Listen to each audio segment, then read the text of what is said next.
welcome to Platinum Politics. I'm your host, Mace, and today I have another debate for you. Notice how I didn't put an adjective there. So yes, we are seriously debating the Great Replacement Theory, and yes, I am almost 100% sure that the person who is on the side of the Great Replacement Theory thinks the Jews run the world, and more particularly that the Jews are doing this great replacement, so to speak.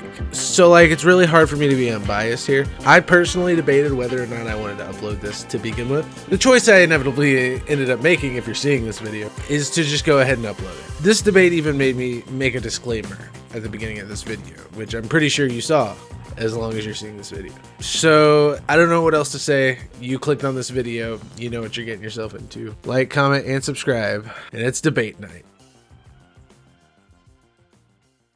Yeah. Hold on. Let me fix the lighting real quick. All right. There's less light, but at least now it's not gonna get fucking shined in the camera. Now you can see me a little bit better. Yeah, no.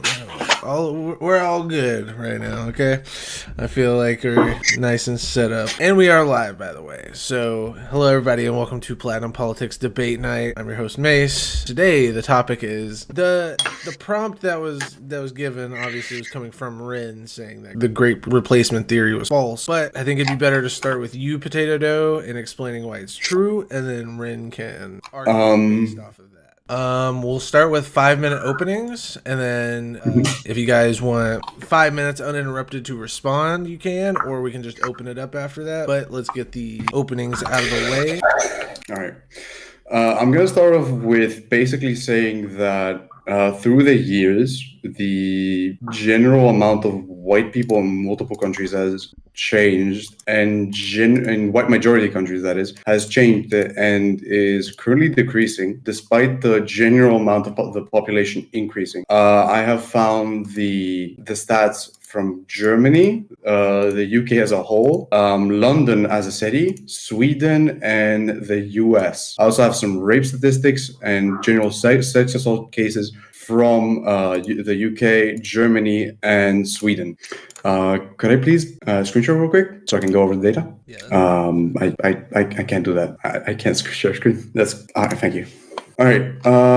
Let's go over the stats from Germany. This is the status. This, I'm pretty sure, is the National German Association for Statistics. This is population by nationality and sex. Here it goes on up to 2011. Here I have all the way back to 1970s. We're going to look at 2024, 2023, or 2025 compared to 2000 and 2001. As we can see here, we have in 2024 population by nationality and sex. The total German population is 84 million. The amount of ethnic Germans is 84 million, 1 million and a half. While the number of foreigners is almost 13 million. This is across 3 different dates. It's marginally different. It's a very small margin. Here you can see the change in population numbers. But let's compare that to 2000. We can also look 2001. In 2000, the population of Germany was 82.2 million, which compared to here is about 2.4 million, a 2.4 million increase.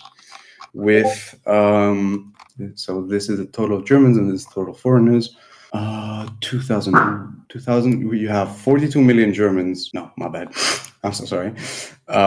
You have 74 million ethnic Germans, while you have, I believe that is 7,267,568 foreigners in total, which across the increase of the population, which was about 2.4 million, I believe. 2.4 million. You have about an increase of 5 million foreigners coming into the country. Now that is through, of course, foreigners having more children, and that is also because there are new immigrants coming in. If we take this into account, and we don't really count for the increase in I'm so sorry, I need a moment to recollect myself. If we don't really count the No. 1 minute. If we account for, yeah, I'm so sorry. I'm really sorry. If we account for the population increase, which was a 2.4 million, there's a whole 5 million immigrants that either came into the country or were born, which are not ethnic Germans. Now, I would like to move into the UK as a whole. The UK as a whole has not really changed. It has changed, but not as much as, let's say, Germany.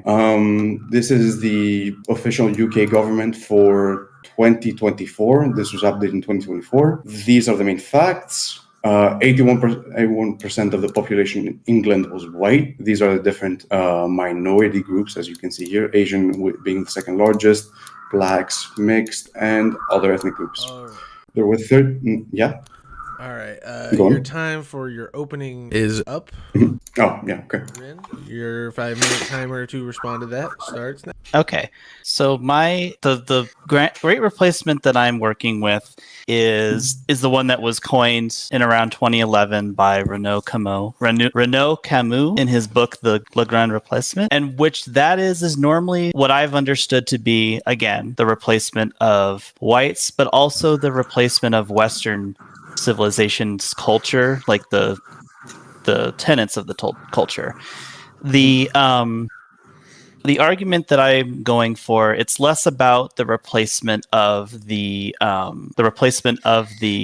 white population and more so the replacement of the culture. However, what I found was that a lot of the arguments were for replacing the culture is bad, but there's no evidence to link that culture and biology are mixed, or are the same thing, I mean. So basically, you mentioned that there's less ethnic Germans and then they're being replaced by migrants or by immigrants.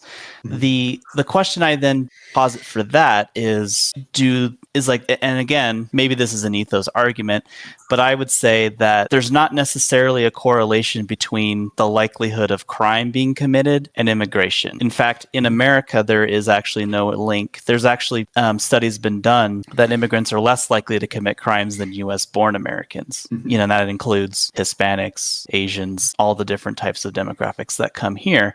And also a lot of the violent crimes committed are not actually due to culture. It's due to socioeconomic differences. They found that in poor countries, let me actually pull that one up here. Sorry, I have like a bunch of sources that I put up here. I did try to find ones that were from different types of institutions. So like Cato being a more libertarian leaning one, and then the medical journals as well. Let's see. Okay, here we go. So do you mind if I share my screen here? So this one's from National Library of Medicine, Socioeconomic Status and the Growth of Intelligence from Infancy through Adolescence. So this one's another one of the common ones I see is culture and IQ. We don't want to be bringing people with lower IQ in. And again, so low socioeconomic status children perform on average worse on intelligence tests than children from higher socioeconomic status backgrounds. But the developmental relationship between intelligence and socially economic status has not been adequately investigated. Meaning they've found links, and they found that low economic status, they do perform worse, but there has not been actual evidence yet to prove it. So from either side, the argument 1 minute. has not. Oh, I have 1 minute? Okay. So basically, just to kind of wrap it up, it's a cultural argument, and I don't believe that culture is something that is gatekept by biology. It's an economic problem where they come from poor countries. They're more likely to cause violence because of they're from poor countries. And I feel like once assimilation happens, which can happen in as low as one generation, that the cultural aspect of it goes away because then they take on the culture of the country. The kids do. The kids will take up the culture of the country they're in, but also culture tends to evolve. Multiculturalism. America was founded on multiculturalism, and Was it? It was, yes. We had a lot of immigrants here. In the 1800s, we used to literally.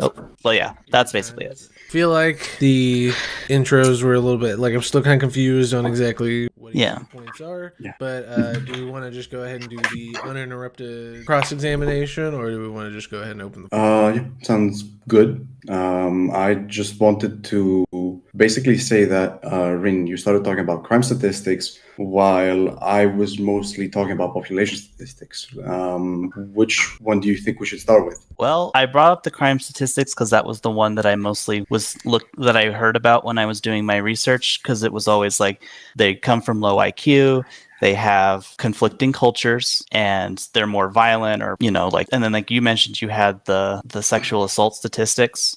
So I wanted to kind of get crime statistics in there.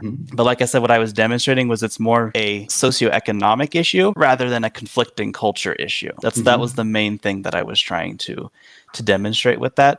But also just I was trying to keep it on track with what you were already talking about with like the population. So we'll probably get more into it later. But that was just the main point I was trying to make at the moment. I'm sorry. At least in the US, that's the information we have. Because like I'm not European, so a lot of my information is going to be from an American point of view, which we mentioned before the debate that it's a little different. But I think that the information can be more or less, I think we can find a connection between both European and American in terms of behaviors and socioeconomic and such. Would you like to start with the general population? Because the crime and the culture is kind of a subsection. Yeah, we can definitely start with population. Because the basis of the of what I'm basically the basis of the whole thing that I'm arguing for is that basically in Western countries where they're white, which are white majority, the white population is decreasing by the percentage, while other non-whites, like for example in the U.S. Mexicans, and in Europe more so Middle Easterners, are increasing. Okay. Is that due to immigration, or is that due to just the white population having a low birth rate? Both. I'd say both. Well, truth be told, the immigration that we have been witnessing, especially in Europe, I know a lot of people here are American, but the immigration that has been seen in Europe is after after all of the borders within the European Union were opened by Angela Merkel, the ex-German chancellor. A lot of people from the Middle East, from basically poor Middle Eastern countries, like the ones that either don't have oil or do, but don't have the means to extract it or refine it. Like, for example, Syria, which has been plagued by the civil war, and Iraq. Basically, what has been happening is a lot of people are coming in. I'm not going to talk about refugees because refugees are refugees. Like, there have been refugees from Syria that have been coming in for a very, very long time, especially here in Greece. But other than that, the amount of people that are coming in without papers, there are videos of the Greek Coast Guard seeing people on small boats literally throwing out their identification papers into the sea, so that when they get into, let's say, Greece, and then they move to a richer country like Germany, because what they usually do is they move to either Italy or Greece via boat, and then they move towards France, Germany, a richer country, because that's better welfare. They throw their papers into the sea and claim asylum, and basically then they get, let's say, German papers, and they basically live off German welfare. So that's a little bit different than what we have here in the U.S. But that I know is. that. That is a similar argument that they make here in the U.S., where we have a large population of people from Mexico, Central America coming into the country. Oh, they live off of our welfare. We don't actually provide any welfare to people who are not citizens. True. However, I know that. However, they do pay taxes. And sometimes what they'll do is they have their kids in America, which then become American citizens, and then they get welfare. But that's still technically the welfare for the child, not for the people. So on average, immigrants in the U.S. actually pay more into taxes than they ever get out of the system. So, and I'm going to ask you, because I'm not super familiar with European social benefits, but what kind of welfare do they receive in Germany or Greece or Italy? Is it like just medical care, or what do we get? I can mostly no. Medical care is usually guaranteed to you if you're a European citizen, European Union citizen. What the most common welfare they are receiving is, especially here, it's a very common phenomenon with not even immigrants, with mostly gypsies, which basically what ends up happening is they at the age of 14, they get married, which is illegal. I'd like to point that out. It's illegal, but they do the illegal thing happens at like the age of 14, when the boy and the girl are like 14 years old, and by the age of 25 they've already given birth to 4 children without working. They're not working there, and because they have 4 children, the Greek government provides money to those who have basically who have kids, and the more kids you have, the more money you get. But basically what they end up doing is they have the kids, they take the money from the government for having kids, and they do not educate the kids. I remember when I was in elementary school, and what would happen is there was this gypsy girl, and she would be in school about only half of the time, maybe even less. I would rarely see her. And usually what they do, the children, is they take them to busy roads and force them to beg. They force them to beg, and whatever little money the children get is then given to the parents. Along with that, I also heard of a crime case that happened recently near where I live, where they were literally like renting their children. I know this sounds a little bit absurd, because it is. They were basically there was this couple. They had 3 kids, and they went up to this other Bulgarian couple, and basically they said, pay us like 100 euros a day, and you get like 1 child, and you can do whatever you want with them, and we won't care. So basically slavery. Yeah. Basically slavery. Okay. Let's see here. So I haven't heard of that specifically, but it sounds like so in Europe you just have, you have like a child welfare credit that you receive. Low income. And do you have numbers? Is there like any kind of statistics that show like they aren't working? I could search that up if I could search that up right now. Because I mean, that's not to say that I don't want to say that they all work, but it seems unlikely to me that they're just coming into the country, not working, having a bunch of children, not sending their children to school, and having like basically a prostitution ring. All right. Well. Yeah, okay. I have not searched anything on Greece. Anything I've talked about in Greece is mostly personal experience, because the statistics I have searched are on Germany, the UK, Sweden, the US, and London as a city. Which, well, I mean, if you don't have I thought Greece, it would be a little bit fine. more familiar the chat, because they're mostly American. I mean, you don't have to have specifically for where you live. I'm just curious as to if there's numbers for that just for Europe in general, or if any other European country, just because that to me sounds odd. But my only argument to that would be if, like I said, if the issue with assimilation is that they, sorry, I had lost my train of thought.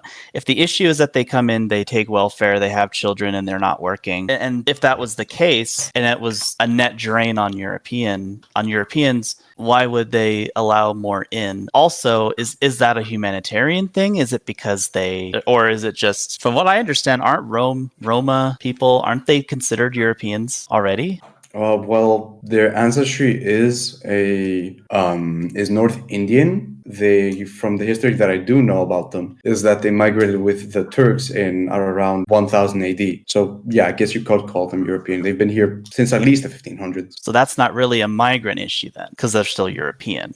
But they are a different ethnic group, which the Great Replacement is also talking about non-white ethnic groups, is not? Well, it could be talking about white or East or Western civilization in general, but if your argument was that it's about migrants coming into Europe and taking money or overriding the culture, it sounds like this is just another group of Europeans that are also doing the same thing. So that's probably why they're getting their money for it, because they're European. But also, like I guess I would just need to see some evidence that was like an overarching problem, I suppose, because I know like I said, I don't know much about the Roma. I just know that in Europe there's a lot of contention with that ethnic group, but it sounds like that's similar to like in America what we say about Hispanics. So they come over, they're lazy, they don't work, they have a bunch of kids, they take the welfare. That sounds like a very similar story to what I hear in America. And that's just not fully true because there are a lot of Hispanic workers here. Like our entire agriculture is dependent on those seasonal workers. I would argue that they're being exploited and they shouldn't be. But while there are people who do that, there are Americans that do that. There's immigrants that do that. There's Hispanics that do that. A lot of people do that, but I don't think it's necessarily a certain region demographic problem. I think, again, it's a socioeconomic problem. I don't know what's going on in their houses. I don't agree with the whole like renting your children out thing, but there are still, I do know people who from a very young age, like again, they're Hispanic, like at age 14, they were doing odd jobs. They were doing things to get paid under the table. They were working almost full time and trying to go to high school at the same time because they needed the money for their families. So I can relate to that. And I don't think that it's necessarily, again, a cultural issue. I think that's, again, a socioeconomic issue. And I'm sorry. Go on. And I also do see here, like, would you say that in general with the influx of immigrants, has that meaningfully affected like your life, like as a white person or as a European? Like, has that meaningfully affected your well-being, or is it just a concern of your culture being erased? Because I haven't had my life, like I live in a state in the US where I'm pretty sure white people are a minority. I have no issue going outside. I have no issue. I'm not discriminated against. I don't feel like I'm a second-class citizen. I'd say the only thing that I'm at a disadvantage for is that I'm not bilingual. I don't speak Spanish very well, so I can't benefit from that. But that's, again, that's just because we have so many people here from Mexico or just, first, second generation immigrants. But I don't think that is necessarily a bad thing that I would be expected. Not expected, because I can get jobs not knowing Spanish, but that's like the only disadvantage that I've had. So that's why I'm curious to know, like, do you feel like being a minority in your country, if that's even the case, is that even meaningfully affecting you? As a Greek, I would like to say that first things first, in Greece, Greeks are not a minority, at least yet, because most of the migrants that are coming in are not really staying here. They are usually moving out and moving to Western or Central Europe. Secondly, that was a great question about the lifestyle. That's a good question from Alec. I wanted to answer it by saying that, so I haven't really gotten out, but from what I've seen is basically this whole, when I mentioned this whole gypsy thing, is that what I've noticed is when I was like 8 years old, I remember whenever I was out with family or with my brother, and we were either eating at like a restaurant or getting some takeout. There were never gypsies that were coming into the store, and like you would go outside and you wouldn't see like gypsies everywhere, for example. But now when you go, let's say you go to the main square, and I live in a relatively small town, around 70,000 people live here. You go into the main square, you see at least multiple groups of gypsies, and they're usually doing some really dumb shit, like fucking just running around. I don't know. And I also wanted to respond to the migration in the US versus Europe. The thing is, the crime statistics haven't really gone up in the US because it's much easier for these Hispanics to integrate, right? Because the Hispanics are Christian Catholic, which religion may not, which some of you may think religion may not matter, but it's actually a really large factor, because religion has basically shaped most cultures. Because before nationalism and the idea of an ethnos, there was religion. You wouldn't say, "Oh, I'm German, I'm French." You would say, "I'm Christian." So, and the difference is basically these people coming in Europe are Muslim, and they're coming from third world countries, which is not to say that Hispanic countries have it any better, but they are Christians, so their culture is much more easy and integrable into the melting pot that is known as the US. It's interesting you bring up the Catholic angle. I'm sure you know, but back in the day, like again in the early 1900s, late 1800s, when we had our immigration Slavery? boom, albeit slavery, but I'm talking about, Irish, Italian immigrants. Oh yeah. Mm-hmm. They were not considered white, and we also didn't Oh, and like. so were Greeks. Greeks weren't considered Yeah. white in the U.S. And we didn't want, and there was a lot of xenophobia towards them because of the fact that they were also Catholic, because they thought that they were going to come in, they were going to replace our culture, they were going to turn it into a Catholic, that's the word I'm looking for, like theocracy, of which the Pope ruled. So all of the same narratives they were saying, it's the same thing. They're like, oh, their culture doesn't match, they're all Catholic, they're going to come in here and they're going to make it into a Catholic theocracy, and the Pope's going to be our president, and blah blah blah. And now the Irish and the Italian, they're just American citizens. They've come in and they're now part of American culture.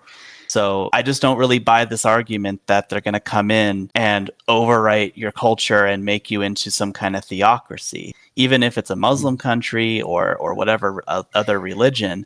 Because we were saying the same thing about the Irish and the Italians, and now we consider, and they weren't considered white, they're considered white now. And also the white thing, because I said before it's a replaced, like it's a birth rate thing, but I've noticed with the term whiteness is that it's a very strict, a very politically driven label. And if you have a drop of anything that we consider to be not white, then you're not considered white. Do you feel that might be also affecting the statistics, and it's not really a concerted effort to replace the white identity? Because I feel that whiteness in itself, the way that they categorize it, already disadvantages it and makes it more likely to become a minority just because of how strict and how limiting we make the label. You know what I'm saying? Because like, there's a lot of people here. Oh, go ahead. It's kind of on top of what you're saying. Just because and this is for you, Potato. The Great Replacement theory is generally seen as this conspiracy theory that there's like a concerted effort to get rid of the white race, right? Do you believe it's typically by Jews? Effort typically by Jews, but generally just like elites. Yeah. Do you think that is like a concerted effort by some kind of group of elites? And on top of that, you can kind of mix Ren's question in with that. True. Yeah, that is a good question, Mace, because we have kind of been talking about crime. Yeah, somewhat. The thing is with basically what's happening with the legal immigration, especially in Europe and somewhat in the States, when you bring someone in from the third world, they are much more accepting of bad conditions. So let's say you bring in someone from random country. Let's say you bring someone from Pakistan. Now a person in Pakistan, he can work in Pakistan and he'll get paid if we talk about in like, let's say dollars or euros or any valuable currency, they get paid next to nothing with the amount of the work they put out. So when they come into a Western country and you tell them, oh, you can get paid like minimum wage in dollars, they're like, well, yeah, I'll take it because it's much more easy. You make much more money compared to what you would be making, let's say, Pakistan. Now, you could also say that it's not just that, it's also that it's a whole economic thing, because despite the Pakistan wages being so much lower, in Pakistan you have Pakistani prices, which are much smaller and much more easy to buy anything. Which the same exists in, like, let's say, Germany, but I think you understand. So would you say it's similar to what they do? Well, they do the same thing here in the U.S. Again, the people from Mexico, they come over the border, they work here, and typically it's for either minimum wage or sometimes even lower, illegally lower, and then they send the money back to Mexico. So they do the same thing here. And my argument would be, I don't really see the issue with that, because they're just doing it to support their family, right? Maybe their family couldn't come over and they're in Mexico, so they're coming over here, they're risking a lot to come here illegally to work, to make money, to put food on the table, to take care of their family. And I don't really see that as a negative thing. And I wish that, honestly, and there's going to be a lot of people who are going to disagree with me with this, but I don't really like the idea that we exploit immigrants, because it brings down the wages for everybody, because we exploit these immigrants that are coming over. So if they're coming over to a place with more resources, and also thanks for coming by, Alec. If they're coming over here for more resources so that they can work and provide better for their family over in Pakistan or India or wherever they're coming from, that to me doesn't sound like they're trying to, that doesn't sound like they're trying to destroy any kind of culture. They're just trying to go where the resources are, because places like Pakistan, places like India have been colonized for so long or oppressed by Western powers for so long. I would say that their cultures are even already kind of intermingling, because India was an English colony for so long. So why would they go anywhere other than England? Because that's what they're familiar with. Like, they already have a lot of cohesion there. You know what I'm saying? So it's not really a question then of, are they coming here to just mooch off the money? It's really just a question of, they're coming over here to try to better their economic status from a place that can't provide it for them. And I think you had mentioned before, like, if you're a doctor in Iraq, of course they're going to go where the money is. No one in Iraq's going to have the money to pay them what their training costs them. So that's a brain drain problem as well. So there's just a lot of factors that go into that, I think. And I don't have an issue with people coming over to work so they can take care of their families. But again, in America, especially since they pay taxes and don't get benefits, if anything, they're increasing our economy and increasing our GDP since they're not extracting anything. Oh, and to answer Andy Box's question, brain drain is essentially the idea that you have a place that is economically disadvantaged or economically unbalanced for people of a higher education. So, like, let's say you live in a country that has a very low earning potential, and you get a very high-paying professional specific degree, like a surgeon or a doctor or like a nuclear engineer, but they don't have the jobs for it where you're living, so you go somewhere else. It basically is saying you're draining the highly educated or highly specialized labor, is essentially what that is. And it happens here in the States, it happens in Europe, it happens everywhere, because again, it's a socioeconomic issue. To also add to that, in Greece we have a very major brain drain problem. It's very bad. Anyway, basically, what I was trying to say is that it's not, I'm not saying that it's bad as a whole. It's bad for these people that are coming here in some way, because they're basically getting exploited. Like, I want to set that straight. These people are coming here and they're being paid lowly wages for basically manual tasks. Like, for example, let's compare this. I'm kind of pulling this out of my ass. I'm not basing it on any statistic. I wish to state that. But this is my brother's, this is a second-hand account. This is from my brother, who is currently in Canada, one of them at least. And he's basically said that most truckers there in Canada are Indian and non-white, which a trucker is not a very high-paying job, especially in such a large country such as Canada or the States, right? Yeah, I mean, it doesn't pay a lot here either. And we have a similar breakdown in terms of demographics for that. I know we do have a lot of either like Persian, Arabian, Indian, like truck drivers, taxi drivers. A lot of transportation jobs tend to be taken by that demographic here as well. Mm-hmm. But it's because, like you said, it doesn't pay enough. But compared to where they came from, I'm sure that's a lot of money. So what? So like, is the issue then that they're coming and taking those jobs, or is the issue that those jobs don't pay enough for the population to take? Because I would argue if those jobs paid better, wouldn't the native population jump in on taking those? They don't have any incentive to raise those wages because foreigners come in and do it for pennies. Exactly, which basically ties into the point which I said they are much more accepting of low wages and a lower salary and worse conditions, right? Yeah, but that's not going to fix the issue of the wage discrepancy, because you can just get rid of the immigrants, but that's not going to raise the wages of the labor. You're just gonna have to do it for less money. When there's less people, when there's less people, doesn't that make labor much more valuable, because there's less hands to do the labor? It can, but sometimes they just cut back. It just really depends on on the industry. But where I live, the labor here has always been pretty bad, regardless of if you're a citizen or not. It's just we just don't have the money to pay people, and we have a huge brain drain problem because the only jobs you can do are low skill or service jobs or extremely high paying government special jobs. There's no in between, which are really hard to get, I'm guessing. Which are incredibly hard to get. It's incredibly hard to get paid to get into the government here. So what other choice do people have other than to take these low paying jobs because they can't afford to move? So, but I do see your point that there can be that you could make an argument that maybe those prices will go up, but it's not going to change the economic situation for the people coming from third world countries because they still need money, they still need to live, and they're going to go where the jobs are. And the elite, the upper class, is willing to pay them whatever money to do the job if they can't get natives to do it. So it's a really hard question to ask because it's like, whose fault is it? I would make an argument that it's not necessarily their fault that their countries are that way because it could be due to resource exploitation.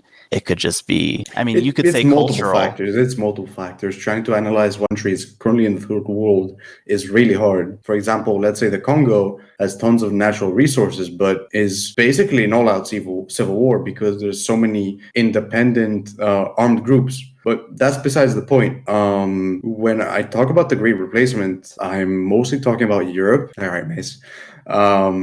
I'm mostly talking about Europe because with all of these immigrants that are basically Muslim, come from third world countries, because there are so many of them being brought so fast, and many of them don't really have any applicable skills. Like, it's not the same immigration as it was many years ago when it would be someone who is highly educated with their whole family. Now it's just 20-year-old men that are coming into the country. Didn't the West destabilize that region? So what other choice do they have? Yeah, the Middle East, America destabilized it. The CIA did plan on destabilizing. The CIA, but in general, the West, Western values destabilized that region. So of course they're going to go to the West, since they're the ones that took all their resources, right? Yeah, makes sense. So, but this doesn't mean that the whole of Europe is responsible for the taking in of immigrants. A lot of these people are. We're not saying that. Yeah. No, you didn't say that, but you say the West destabilized these regions. The West destabilized them because mostly because if they didn't, because they have oil. If they didn't, they would get much more powerful than the West because they have much more economic resources. Anyway, what I basically wanted to say is that because there's so many of them coming in and they are uneducated, at least most of them, because they're coming in via small boats with whatever the way they can without papers. They come here, they ask for asylum, and usually they get it. Basically, what happened? Asylum can be for any reason, right? It can be for, economic asylum. I'm not talking about refugees, though. I'm not talking about refugees. I'm talking about illegal migrants. Illegal migrants would be illegal, right? Yeah, so illegal migrants are basically migrants that just don't come up without papers. We have that too, and that's why we have all the ICE stuff going on. But and I see a point here in the chat here. Europe is for Europeans, Africa is for Africans. So then my question to you would be then, if that's the case, why do we keep going to their countries to take their resources? If it's their land, why are we trying to invade on their land? Why can't we work with them? Why can't we have equitable trade? Why can't they mine their resources and we pay for them fairly instead of going over there and taking it, destabilizing their region, and then getting upset when they come over here?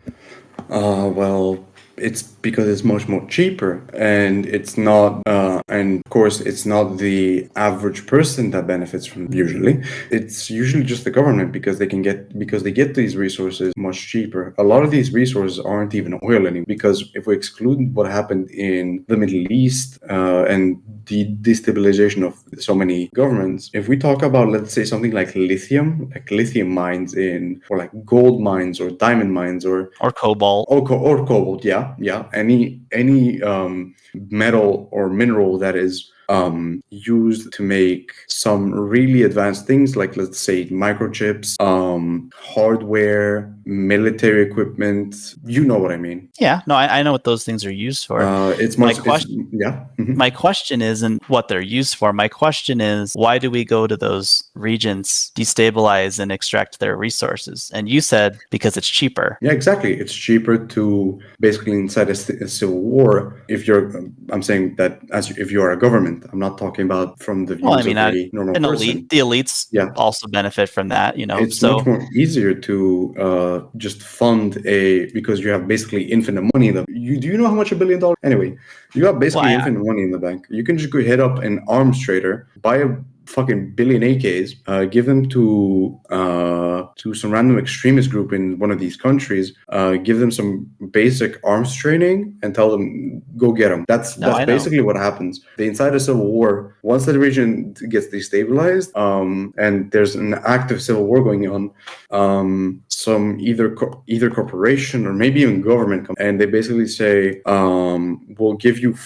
we're not going to give you funding, but we're going to give you guns, and we're going to give you like advanced weapons, like let's say missile systems, things like that, so that you can beat your enemy. But in exchange, you let us tap into your oil, you let us mine gold, you let us mine your cobalt, whatever it is, right? It's much more cheaper. So again, are you seeing the common connection here? So let's break it down saying again. That, so let's say you're the elite, you're the billionaire, the governments. The billionaires lobby the government, or whatever they do. They go, they see this resource that they need. They go to this country. They take advantage of maybe the ethnic tensions, or they take advantage of the political tensions. They extract their resources. They destabilize them. They make them go to war, and then they come to the country, or they come to the West, and then they extract more value from them by paying them low wages. So again, it's all because it's all for money, and it's all because we want our cheap. We all want our cheap iPhones, and the cheap iPhones come at the cost of the global South and the extraction and the exploitation of the third world. And when you exploit the third world, they need resources to live, so they're going to go where the resources are, and that tends to be the Western world. And it's a self replicating cycle. And it sucks. And I don't agree that we should be, and I don't want to be exploiting the third world.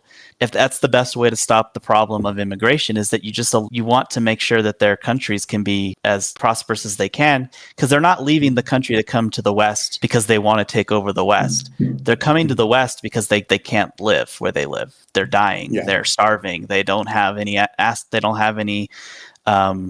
prospects. So it's not. So that's why I don't agree that it's just this concerted effort to destabilize the West, because the West is destabilizing them. They're just trying to live. I don't think that there's some elite conspiracy to replace the white race for usually it's the Jews. They say, oh, the Jews are trying to replace the white race for revenge or something, and it's stupid. It's just them trying to extract value out of the third world. Would you agree with that? I do agree with that. This is all an effort to extract labor from the third world. Basically, what I'm trying to say here is that they're destabilizing the third world, and they want these these workers to come in because their labor is so much cheaper. Because, as I said, they take worse conditions, lower wages, but okay, think rationally. Do you really think the Greek Coast Guard, which has basically been getting not just the Coast Guard, but the Greek Navy as a whole, has been getting frigates from France and is modernizing really, really fast and is getting really, really good ships? Do you really think if they want to they couldn't just pull the boats and let these people sink? Do you really think that this is not done for a certain reason? They mask it as humanitarian, but this I don't necessarily agree with blowing up the boats. I mean, why would we do that? Like, you don't have to blow up. No. I'm not saying that we should do it, but if we did it, do you really think that it would be that bad? Do you really think that if we blow up? No. I said it wrong. Do you really think that they couldn't do it if they really wanted to do it? If they really didn't want these people to come here? I think a lot of international law would be broken if we started blowing up migrants. I think they could just cover it up. They could just cover it up. A lot of stuff gets covered up, and I don't think you can cover up. We still don't know about it. I don't think you'd be able to cover that up. It's the middle of the ocean. It is the middle of the ocean, but Slavic Greece says not sink boats, but send them back. I know it's whatever. I know what you're saying. I know you're not advocating for blowing up the boats. I just think that, and maybe you could turn them back, but that still would require, you'd have to gather them it up. would require money and effort, but which because quote unquote humanitarian reasons, we can't send them back. They are asylum seekers. They have nowhere to go. Well, I mean, sure, some of them are. Some of them are, but most of them aren't. Basically, why the thing is, if we look at the birth rates compared to the third world, and let's say the Western world, Europe, America, you will see that most white populations are much lower birth rate, which is usually under the replacement rate. Yeah, that's one of the reasons. Yeah, that's one of the reasons why in the third world do we have so many people having so many kids? Economic reasons. More kids means more people to go out and work and collect money. Mm-hmm. That's really all it is. That's why Hispanic families are so big. That's why other immigrant families are so big. You know what they also do in third world countries that they don't really do here in America, and I'm assuming maybe also in Europe. They do multi-generational houses because they have to all live in one house. The grandparents, the parents, the kids, the grandkids. Oh, yeah. They all live in one house to save money. They all work. They all have to make money. So it's all connected. They do that. Their culture, the culture that they have based on the environment they're in, have more kids, live together. You're usually, if they're Muslim, then there's that community that they have that they can rely on. But I think a lot of the things that they're doing is just purely economic reasons. I don't think there's any ill will. I don't think there's a conspiracy to replace. I don't think there's a conspiracy to bring them in so that they can become a Muslim country. Like, that's not what they're doing. They just need resources. They need money. They want to work, but they can't work where they're going. And I see your argument of there can be too many, and I would agree with that. I don't agree with open borders. I'm just going to say that I'm not one of those leftists, like, let everyone in, come in. Like, I don't agree with that. But I don't think that we should be turning people away in need, especially from regions that we are actively and historically exploiting. I don't think that there's any, I don't think that we should be surprised that they're trying to come to here because we took everything they had from their land, or we're not paying them fairly in their land and we're taking their resources, so they're going to come here. I don't see the fault in the logic there. I just think that the narrative that it's an invasion or a conspiracy, I think that's dangerous, and it has led to violence. There have been shootings, there have been mass attacks that were specifically targeted towards a specific ethnic group because of this narrative. Like, I know you've heard of the Christchurch shooting in New Zealand, where he went into the mosque and killed all the Muslims. Subscribe to PewDiePie guy? Yeah, the PewDiePie guy. Oh. There's been shootings in the U.S. There was a guy in El Paso who went into a Walmart, shot up a bunch of Hispanics. There's a guy in Buffalo who went and shot up a bunch of black people. There was a guy in Pittsburgh who went to a synagogue and shot up a bunch of Jewish people, including Holocaust survivors, because he believed that the Jews were trying to replace the white people. I also found this one from 2011, someone named Anders Breivik, who killed 77 people in a bombing in Norway. He had a 1,500-page manifesto about this, about the Jews, about the immigrants, all trying to replace the ethnic Norwegians. And that's a dangerous rhetoric, that these are just people they're just trying to live, and we're painting them as enemies of our culture and justifying violence against them. And I just, that's the issue that I have. So I think it's less, and that's the concern I have, is more so justifying this violence against them because we think that it's a malicious act, when it's really a question of they're just going to where their resources are. That's my view on the whole thing. I don't think it's a conspiracy. I think it's just a simple matter of, again, the accumulation of capital. All right. Well, I don't want to make this a profiling issue, but could you tell me if you what religion you believe in, if you believe in one? I'm a little weird about that. I don't have a set religion. I guess you could probably call me closer to a Christian or a Catholic, just because I was raised Catholic. I don't go to church. I don't pretend to read the Bible or anything. I would say I'm an atheist, but I'm very I would say that I'm very, I guess I could say I'm a form of agnostic. I'm empathetic to religion. I think that religion can be helpful for people, but I also think that religion can be dangerous. There are extremists in every religion. but I think that it's a good source of community and a good source of good moral learning for people who need that guidance in life. So I'm not against religion. I just myself don't subscribe to a single religion. Well, I see. Well, the thing is, as I said, religion does play a really big role. And I'm Orthodox Christian, by the way, just FYI.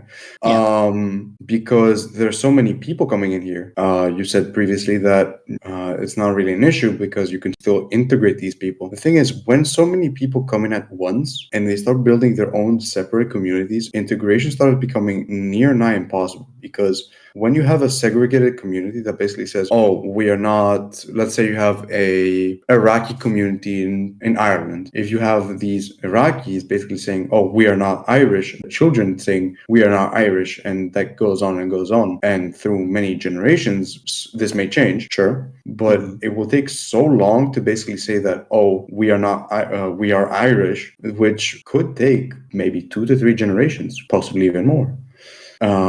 So what I'm basically saying is because there's so many people coming in, it's really hard to integrate them. And there really isn't an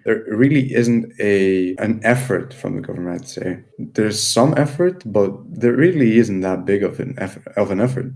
And So you're saying they come over and then they create their own like communities or like pockets of their culture in places.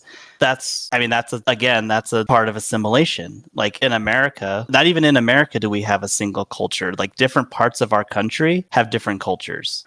Like, you got Yankees, Dixies. Yankees, Dixies, the North, the South. I'm in the Southwest, which has a lot of Spanish influence. So there's a lot of Hispanics in this part of the country, but there's a lot of Spanish influence. You go to the Pacific Northwest, Pacific Northwest, California, Oregon, Washington, they have their own kind of culture, usually a more, nature focused kind of culture. You have the East Coast. They have a lot of the East Coast has a lot of European culture because that's where the first colonies were.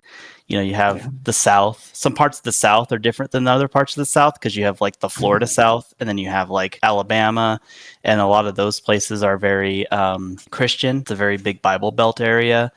So it just really depends. And even in those different pockets of culture, you have pockets of communities of people.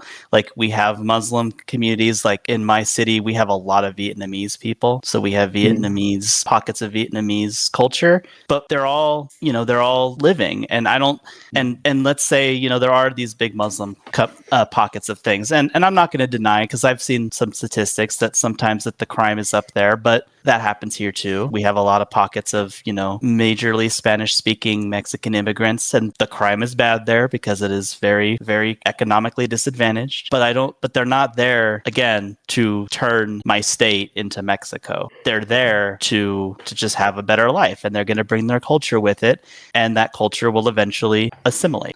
So maybe they won't be, ethnically Greek or Greek immediately, but eventually they'll live a lot amongst the Greek, and the Greek's culture can coalesce with them. Food always changes, culture changes. I'm a believer in the idea of pluralism, that we can have multiple cultures and multiple religions in one place and live peacefully. And I don't think that Muslim immigrants are coming over just to enact Sharia law. Sure, there might be extremists that are. I would also not say that. It's also reasons, but when not you saying that specifically, but that's an argument that I always commonly hear. Yeah, but when I see, Muslims out in the streets, basically, we want to enact Sharia law. This is a nation of unbelievers. We need to do something about this. I do not like that because this, for example, this happens. This is very common in Germany. You've seen this, right? Yeah. I'd say that is a problem. Germany wasn't built. Yeah. We have people in America that go out and protest ICE, and they wave Mexican flags and say stuff similar to that. Doesn't mean that they're trying to overthrow our government. I didn't say again, that it could be, that could be it's a cultural. It's probably a cultural friction point because we are still actively destabilizing those regions. Mm-hmm. So they probably have negative feelings about the West, and I'm sure some of them Some of them do, but has there been any evidence of migrants coming into Germany or to any other European countries? Has there been laws passed that actively say okay, so now we're doing, food has to be halal now, or like are there actual laws being passed that are In Greece, no. that are In just Greece, no. favoring them? No. So Well, in Greece, I didn't say other countries, but first, in Greece. I also wanted to say one more thing. I want to reply to a point you brought up previously. When you talked about pluralism, I would say that pluralism can happen, but if it's complete pure pluralism, it can happen, but I don't think it will happen. It just will end up badly. Because after the invention of the base of an ethnos of we are Greeks and the people next to us are Serbians, right? This basically puts such a big divide between us, which the only other ways we can bridge this gap is diplomatic efforts, and religious efforts, which is why the most likely pluralist communities, multicultural ones, which share religion and are not, and the culture is not far distant cousins. So I'm saying you can have Spaniards living in Portugal, France, Italy, or you could have, let's say, Chinese people living in. That's actually a bad example because they have really between each other. The Chinese, the Koreans, and the Japanese, they all hate each other. Because of imperialism from the Japanese. Yeah, it was a really bad example. Yeah, but no, I get. Yeah, you get what I understand, right? So, do you think that? So, I mean, America's a perfect example. I mean, we're a secular government. We have multiple religions, multiple cultures, and we're one of, if not the most powerful nation on the planet. Why is it that America can do it, but Europe seems to have this pushback for it? And I know even in America too, there's people that say that our culture is being overwritten, and that's bullshit because it's not. But if we can be pluralist and secular and be successful, what's the difference between, say, us and, say, Europe? Is it because of the fact that it's mostly Middle Eastern migrants, or what would you say it is? Because I don't see why we can be pluralist and secular, but the other countries can't. Also, could you please tell me what secular means? I keep hearing that word, but I'm not sure. It just means no religion. We don't have a central religion. America, they keep saying America's a Christian country. I wouldn't say state atheism. It's total separation. Yeah, it's total separation. People say that America's a Christian country. We're not. It used to be. We're not any. Well, I mean, you could say it was founded on Christian principles, or that we had Christian founders, but we are not. It is not a requirement to be Christian. We don't have a state religion. In our law, it is written you can have freedom of religion, and we don't allow religion. Well, shouldn't allow. We don't allow religion in our government. We want people to be able to practice what they want to practice, public or privately, publicly. We just don't. No, that's okay. We just don't allow. We don't allow the state. The state cannot favor one religion over the other, basically. If the state does a Christian thing, then they would also have to do a Muslim thing and a Jewish thing, and they would have to be equal or not at all. But we don't stop people from having a separate religion because, like I said, we have Muslim communities, we have Jewish communities, we have Christian communities, we have a billion different Protestant communities because there's so many kinds of Christians. And again, like I said, both back in the day, we didn't even want Catholics in our country because we thought Catholics were going to turn us into a Catholic ethnostate, not ethnostate, theocracy. So, and that didn't happen either. And that was back in the day when quote unquote legal immigration was. They would get on the boat, they'd come in, they'd say, hey, what's your name? If this name sounded too ethnic, we would change their name for them and then we'd send them on their way. That was it. That was immigration in the US for I don't want to say 100 years, but he's gone. Yeah. Not to be a biased moderator, I'm more agreeing with you, Ren. But I don't know. I guess it's just weird because I feel like we keep getting very far away from this main point of it being a conspiracy. Yeah, we're getting immigration. I think we all understand. Well, I think that he doesn't think that there is. I don't think he thinks that there's a conspiracy either. And I think it just keeps coming back to, again, issues with immigration, which so if the argument is to be the conspiracy, I don't think he agrees that there's a conspiracy. I'm sorry. Come back. That's okay.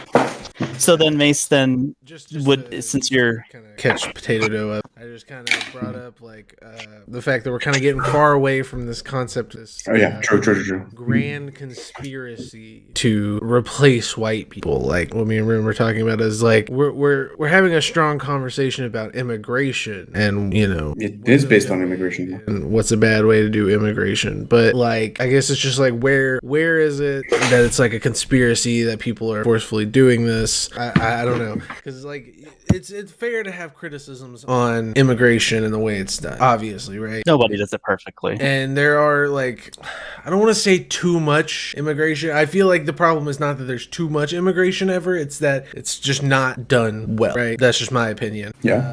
But for you, like where does it hop over the line from just poor immigration policy to it's a conspiracy, they're trying to replace white people and the concept of white? All right. I'll explain it relatively simply, because if I start explaining in detail, we'll start going in circles again. Basically, it's a multitude of factors. One of them being the drop of the white population, especially in the West, the drop of birth rate. You could say it is economic, which is partly true. But if you've seen since the 70s, there were basically not ads, but mainly forms of media that claimed that, oh, soon we're going to have a malfusion collapse. Are you guys familiar with the term? I mean, is that when the population increased? Basically, it's a collapse of a country. The population is way too great, and so there's not enough food, there's not enough services. Basically, overpopulation, right? Yeah. There were especially in the early 2010s, there were many movies about overpopulation. There were also other factors such as the environment, that having too many kids is bad for the environment, which in a Western country where people are educated and can read and can have access to media, they are much more likely to listen to this whole message, especially when the society is much more high trust, because in the West compared to the third world, you have a high trust society, which basically people trust the government, people trust each other, and so that's why that's why people have started having much more less children. They started having less children in general. While in the third world, the birth rate remained steady. It didn't go down because no one really has any media literacy, access to any of this foreign media. So they kept having children and children and children. Eventually, there was an effort made to basically bring vaccines to a place like Africa so they can protect them from diseases, so they stop having as many babies, right? While this happens, there is a period of time of, I believe, a few years where the people have the immunity to the diseases, but they keep having the same amount of children because they're used to high child mortality rates. So while the population of the West is declining, the population of the East and the third world is increasing, and eventually it's like a glass of water, and it's going to overfill. So what ends up happening is you have all these 20-year-old, 25-year-old uneducated people that get this opportunity of a lifetime to come into a Western country where their needs are paid for. They have good health care. They have all of these accesses to goods and things, right? So what is the point of staying back home? There's no reason for you to stay back home. There's nothing that ties you back home anymore. So you bring yourself, and you bring many other. They bring many other people with them. This is done illegally, so that because if they have papers, they can basically deport them back to the country, because there's no way to basically prove that, oh, this guy's from Libya, let's deport him to Libya, even from like Egypt, let's say, very random country. But you understand what I mean. And another thing is, this is also tied in labor thing, because when you bring someone from the third world, they're much more accepting of worse conditions, lower wages, because that's what they're used. And because they're used to worse, they're also used to a third world culture, which is much more defensive of itself, which is why crime is much more prevalent because of these people, because they're used to living in. So whatever they could get, they got it, if you know what I mean. Yeah. So is the issue then? So you again mentioned that they're uneducated. Not like some of them are completely uneducated, but like basic math and reading, right? Some of them. So do you think that it would then, if they came over and they're coming over to learn and they then increase They their usually knowledge? are coming for education. They're not coming for. Sorry, you cut out on my end. What'd you say? I'm so sorry.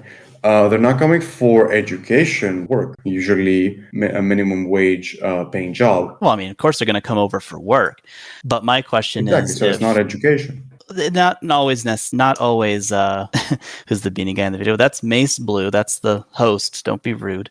I would argue that if they're coming over, they're coming over for work, but wouldn't it benefit them both culturally and economically to come over and have a better education as well? If they're being educated, they can be educated. They can then they can even go back and re-educate themselves. Like think of it this way.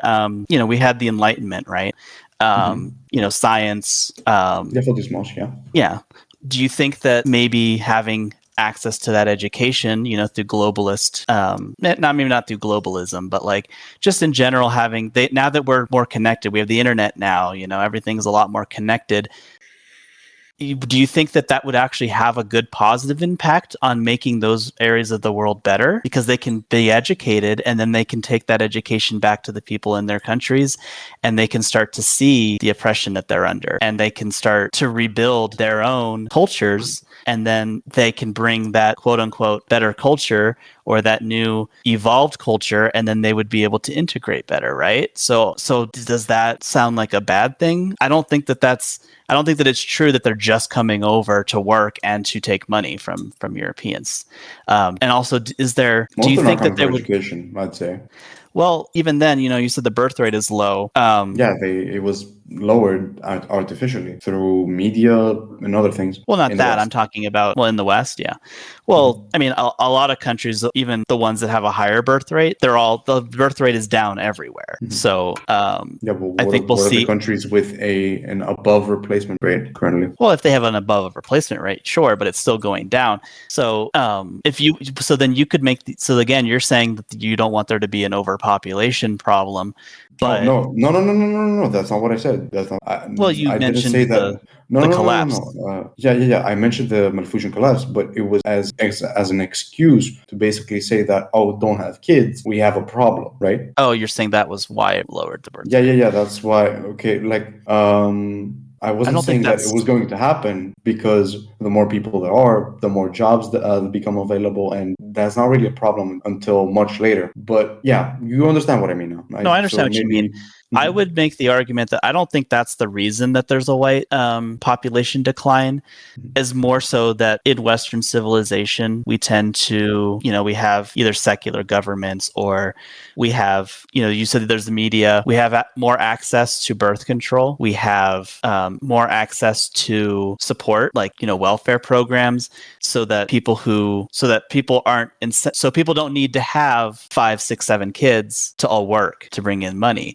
So I think that the values in the Western culture itself is causing its own decrease in birth rates. I don't think and the birth rates again can be attributed to socioeconomic problems, which countries in the Middle East tend to have more children, again, because they don't have the opportunities, they don't have education and birth control. A higher child mortality rate. When child mortality is high, you tend to have more kids. For example, in medieval times, when disease ran rampant in most of the cases, up into the Victorian era, each common household would have about 10 kids, and by the age of 5, around half of them would die. Yeah, and that's why they have a lot of kids. So they come to, let's say they come to Europe, maybe in one generation, 2, maybe they'll have, they're still used to their old country, their old culture, so they're going to have more kids. But I don't think that, and maybe I don't have numbers, but I would logically say that I think that as they get more integrated into that Western Western culture, they're probably not going to have as many kids because they know that they're not going to have to worry about, not having support, child mortality. And I think we'll see a similar thing happen if we start helping out the Eastern or the third world, where they start having better conditions for everybody. Then you'll see that their birth rates go down.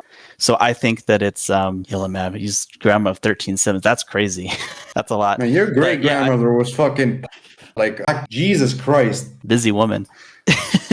But I think that we, the Western world, we just have a low birth rate because we have access to birth control. We have the education, we have there's just a lot of different things, the socioeconomic issues. So like when your economy goes up, people tend to have less kids because they want to enjoy having the money, or they want to, make sure that they have the resources to give that child the best education they can. There's a lot of reasons why, which can attribute to that low birth rate. I don't think that I don't think that there's a conspiracy to bring up the birth rate or to replace it or something. I think it's just, like I say, it just always keeps coming back to economics. And plus, let me ask you this too. Do you think that there would be any, obviously white people aren't going to become the minority in Europe for a very long time. They have in London. They already have in London. Well, London is majority non-white now. London is one city. I'm talking about... It is one city, but it is the capital. It's the capital, sure. But, their government doesn't work with, whatever London says now is what everybody in England says. They have their parliament. But my question is do you think that if... I'm so sorry. Could you repeat that real quick? My headphone fell out. No, that's fine. Basically, all I'm asking is, do you think that if white people were to become 49%, the minority, which is 49% or lower, do you think that there's going to be a significant change in how they would be treated, or just a significant change in how European culture would be? Do you think that that's what's going to happen? In what space? Are we talking about Europe? Well, Europe, I mean, you can use Europe, but like I said, in my state, we have a minority of white people, but this region of the country always has a lot of Hispanics, and this part of the country has always been very Spanish influenced anyway. So a lot of the white people tend to integrate and commingle with that culture. Doesn't mean that our culture's been overturned or ruined. We just have a different type of culture, and I think that culture evolves. But my question is, because when we talk about Great Replacement Theory, they always talk about how, it's bad because they're coming over, they're going to replace the white people, and their culture is bad, and it's gonna oppress, and it's gonna lead to white genocide, or stupid shit like that. Do you think that there's an actual danger of some kind of ethnic genocide of white people, or is it just because the white population or the white birth rate is going down, and because of the categorization of what it is to be whiteness is what is causing that decline, more so than the forced immigration of people? I don't think that the waves of more immigration is gonna, even if you stop that overnight, I think that eventually, if the white identity, the white race, or the white categorization stays as it is, I think it's just going to die out on its own anyway because of how strict they make it. You know what I'm saying? And Before you finish your question, I just want to let everyone know in the audience, here in a minute, we'll start pulling people to ask questions. So if you want to go ahead and raise your hand in the stage to get that ready, we'll do that. I'm sorry for interrupting you, Ren. Oh, you're okay. That's just my basic question. I think that it's not that the demographics of whiteness are decreasing because of the culture and the elitism of white people. White people have this very elitist way of declaring who's white, and I think that is what's killing off that status, and that's what's making white people a minority more so than the influx or in this case the purposeful influx of immigrants. And do you think that do you agree with that, or do you think that there is a concerted effort? As I said, I do think it's a concerted effort. Because previously you asked me if there's some kind of danger, and I wanted to add that depends on who's replacing white people. If it's let's say the Hispanics, I don't think Hispanic people are generally bad for the U.S. As you already previously established. I think they're actually net positive for this for America. They work, they pay taxes, and they have children. That is good for the country. What is a net negative is when Muslim illegal immigrants come here, get welfare, work, maybe not work, depends. It doesn't even matter because they can. And so what ends up happening is because one group works, one group is much more valuable to economically than the other, and and the aforementioned Hispanics are much more easy to integrate and are much more peaceful. When Islamic extremists, 25-year-olds come in here saying basically, this is the land of unbelievers. We're going to make you believe. We're going to declare Sharia law. That is a problem, and that does not belong in the West. I don't think Islam shares values with Western society. I don't think they have shared values, and I don't think they can properly coexist with majority Muslim people living in a Western country. I don't think. Oh, yeah. sorry. Go ahead. I Yeah, didn't it's mean to okay. interrupt you. And one more I had to think is that so far through the years and decades since the 1950s, the trust in European and American societies has actually gone down. From being completely high trust society, the level of trust has much lower. And for example, let's say it's the 70s, right? You have the stop the war in Vietnam, or you could just hitchhike with a random person and they wouldn't think twice about it. Now, if you want, for example, hitchhike, you got people thinking, oh, what if this guy's a serial killer, right? People trust each other much less now, so it's much more different. So I think we are seeing some primitive effects, I'd say. But yeah, please reply to that. Well, that's a good point. I think that there's always going to be extremists, but it takes a long time for cultures to change. It does. In Middle Eastern countries, in Muslim countries, there are lots of different types of even changes in the way that people worship or practice Islam.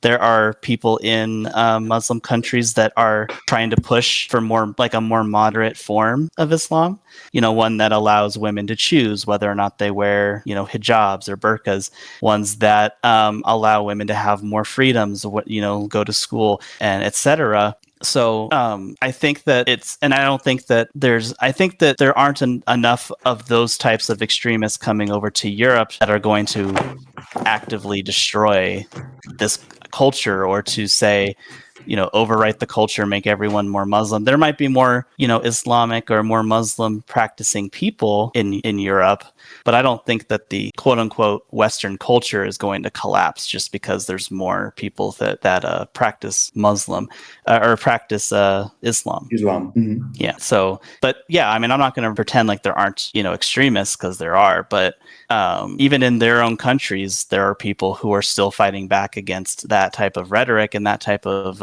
extremism because of the influence from the West. Because like I said, they have more access to the internet now. They're seeing how women are treated in other countries. They're seeing how things could be in a different way. And they're like protesting, by the way. I'm sorry for interrupting, but this is mostly women protesting about this because it's mostly women infringed upon, having their rights infringed upon. Well, yeah, of course. It is mostly women. But in the U.S., before we let women have the right to vote, it was mostly women calling for that because the men thought, this is stupid. Why do you want to vote? So of course it's going to start with the women, but it's because of that Western influence that they're wanting to enact that change. So maybe they're trying to come to the West. Not all of them are coming for education, but I would say that there's probably a significant amount that want to come over to live in the West to integrate into those values, maybe bring them back to their culture to make their places a better place. As opposed to we want to destroy Western culture and make everything Muslim. Like I don't buy that conspiracy. Oh, at all. No, that's not. And that's not what you're saying. But there's I just don't see that this is like a concerted cultural war. It's not a culture war. It's not a cultural war by the Muslims themselves. It's a cultural war done by the elites, the higher ups, because the basis for this whole thing is bring a bunch of foreigners who, despite not having nothing to do with the place and the culture, will basically be cheaper labor. This is what also happened in Rome. During the Empire days, I forget forgot the time period. Basically during the Empire days, there weren't that many manual laborers within Rome. So manual labor was quite expensive. So what ended up happening is I believe it was the emperor who did this. I don't remember his name because it was not one of the more major ones. He basically brought a bunch of foreigners from, I believe, Carthage and generally northern Africa. It could also be from northern Gaul, but I'm not sure. So don't take it with a grain of salt. So that labor would become cheaper. This has been history when foreigners are brought to bring down the price of labor. Mm-hmm. So this is one of the major reasons why everything else is basically just the polluted wastewater that put into the sea. So basically the crime, all this other stuff is just a wastewater. The reason this is happening is to produce cheaper labor. This is why they're being brought in. This isn't more, and the thing is, as I was saying, this isn't immigration. I personally just call it importing cheap labor. That's what I call it. Okay. So then I guess then to wrap it up then, because Great Replacement specifically is about a concerted effort to to destroy white culture, to substitute it with Islam or some other type of non-white culture, is what they always say. That they're flocking to predominantly white countries for the precise purpose of rendering the white population a minority, causing the extinction of white people. Anti-Semitism. It's anti-Semitic. And that's typically when they do the Great Replacement, is that it's a cultural attack. It's a racial attack. I would say in terms of the immigration issue that you have, I'd say you and I kind of agree with that in the terms of the importing of the cheap labor, but that's not necessarily, I guess that doesn't really align then with the Great Replacement, since you don't think that they're coming over to destroy European culture. They're being immigrated in to basically extract the capital from them without paying Europeans for it, to get the cheap labor, like you said. Because Great Replacement, every time I've ever heard it, it's like they're an incompatible culture. They're trying to kill white people. They're trying to replace white people, or they're trying to, destroy Western values. Is a lot different than they're just bringing in cheap labor. You know what I'm saying? This is partly the cheap labor is a major reason, but another thing, I haven't really been expressing much more specific things because I told Mace I was going to be as civil as possible, and I don't want to say anything that could get the channel striked or anything like that. So, but I could drop a CIA file that I know, which is somewhat related with this. I will drop it in the chat, and because actually I'll just screen share it. This is CIA.gov. This is official. I'll copy the link and send it in. So because there's nothing attached to it, so you guys know that it's no. I'm not gonna show much because it contains some not very great stuff. Feel free to give it a read. This is a speech during a gathering of rabbis. Mace, could you give it a check real quick to make sure if it's okay to anything? Just give it not a very thorough read. Just I'm skimming it myself here. But it sounds like is this just a single like rabbi that's saying something? Like, I'm assuming it's a rabbi stating that they want to do like some kind of replacement. I'm assuming. Like, what is there a way you can give like a all right, let me quote it. Find the quote real quick. Just give me a second.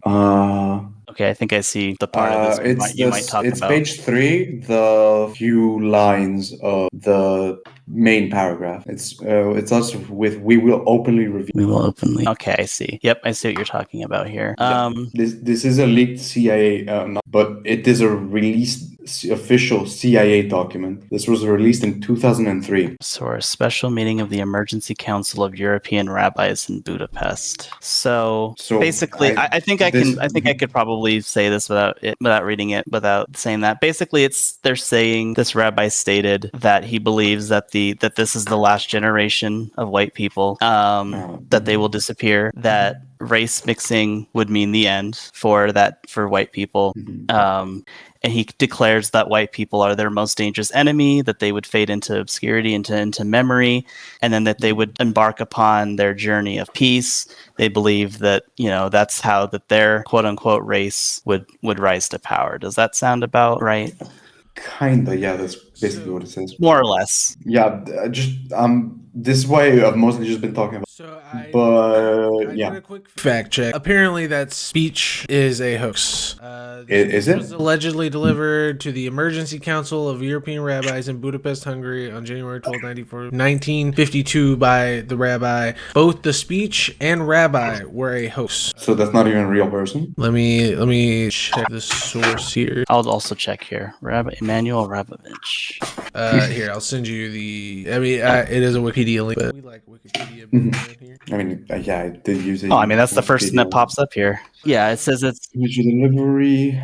I mean, even Grok says it's not real. Oh Lord! If Grok says it's not real, we're fucked. But let me see. I want to at least. I want to give. I want to be fair, and I want to give. I want to give him benefit of the doubt here. I don't want to be like, oh, it's fake. That's. I mean, yeah, I kind of look like a fucking idiot right now. No, and listen, this is propaganda. That's how it works. It's a very powerful tool. See, like when I was reading that, I was like with you. I'm like, wow, if this is real, that's really bad. That's why. So I'm glad that Mace brought that up. But let's take a look. Let's see if I can find secondary sources because Wikipedia. Let's see. Both of the supposed speech and the rabbi were a hoax. Let's find that one. Nazis, communist Klansmen, and others on the fringe, political extremism in America. That's a book I'm going to have to probably read. But let's see what else we have here in the sources. Well, it's great to, There's an Oxford book here for a book called They Never Said It, a book of fake quotes, misquotes, and misleading attributions. There's a book about history of fear and loathing on the populist right, anti-Semitic propaganda from a Robert Singerman. And I do want to say that there is a lot of anti-Semitic propaganda out there. There is. Yeah, that's true. And that's why it's really hard sometimes to fact check these things. But it seems that what I'm seeing here, that does seem like either it was taken out of context or it's just completely made up. Could be. So in that case, then... Okay, wait, hold on. Cambridge University Press and Assessment. Fake news. What the fuck is this? Let me see if I can find another source here. Yeah, no, I can't find anything. It's either Rock or it's like the Wikipedia or sites citing the Wikipedia article. I'm in page fucking 4 of Google right now. From what I'm understanding is a lot of this is apparently a really old piece of propaganda. I mean, like I said, if it's in a book, then yeah, seems legit propaganda. I will screenshot Grok even disproving it, and if Grok is disproving it. I found the disproving it. But yeah, okay. Just for the chat, because we all know how reliable Grok is and how not biased it is. But, all right. I feel like we're getting to we just that 2 hour mark. Should we could probably bring some people up if they want to, but I think our understanding is I don't think that Potato Dough is xenophobic. I'm not trying to argue in bad faith currently. I'm just no, you're not. I'm just citing something that I thought was true and actually legit. That's part of and that's how they get you. Trust me. I mean, they also do it by taking pictures out of context and just saying, "Oh, this is." I don't know if you've seen. Oh yeah, I know. I've seen much of that. Brother, I'm from Greece. The corruption is like even the people who are supposed to fight corruption are corrupt. Yeah, it's that bad. There's a picture I saw once of a bunch of Muslim people on a plane, and they were saying, "Look, this is such and such country bringing in all of these Muslims," when in reality it was just a picture of a plane leaving Afghanistan. That's all it was. It wasn't anything to do with immigration. It was just a plane of people going back to Afghanistan. Yeah, because they wouldn't come in a plane. Yeah, so it was. If they were illegal. But people were believing it because it's a confirmation bias. I mean, yeah, it's pretty bad. Well, unfortunately, nobody wants to come up, so I think we'll just do a quick, we'll do 5-minute uninterrupted closer for each of you, and Yeah, I feel like this was at least a solid conversation. Here's my take. Potato Dough, I don't think you believe in the Great Replacement theory. I think you believe that people are importing people to take jobs, which is Well, it's not just that. Mace, I'm sorry for interrupting, but it's not just that. I just haven't been expressing the whole thing. I've been expressing about 50% because I don't want, as I said, I don't channel strike. I don't want you to. Yeah, I think you understand. This is why I cited this. This is also part of some of the beliefs, not 100%, but yeah, I don't want to. I guess let me kind of restate. You do believe that elites. Yeah. We're gonna okay. Yeah, go on. I'm sorry. I don't think there's Arab Yeah, elites or Muslim elites. People with money. People with money. Like Elon Musk is South Africa, so it's not like for those who like the Jewish conspiracy theory. Like I'm sorry you're dumb, but elites are essentially moving people around for one, cheap labor and probably some other malicious reason. And I still like maybe that might be like low level Great Replacement theory, but I think the core of it is these people that's all I'm gonna say are moving Muslims in to take over other cultures and destroy other cultures. Yeah, some of it is just I almost said goy slop. Sorry. Some of it is just I'm sorry. Some of it is just really, really far right just slop that is used to basically unite people against the common enemy. That's how something is won when you have unification with the same goal. That's how that's one of the ways a far right party wins. Yeah. Well, yeah, I mean, it used to be called the white genocide theory. That's why they changed the name. Yeah, exactly. Because nobody wants to say, "Oh, I believe in white genocide theory," because that's crazy. But and then just to kind of sum up Ren's point, from what I understand, you don't think this is happening for any bad reasons other than obviously. I think we agreed on the point that people are trying to import immigrants for cheap labor. I feel like that's not a hard thing to disagree. Yeah, that's the baseline. To agree. Yep. But it's about you don't think anybody's trying to take over anybody's culture. Which I do.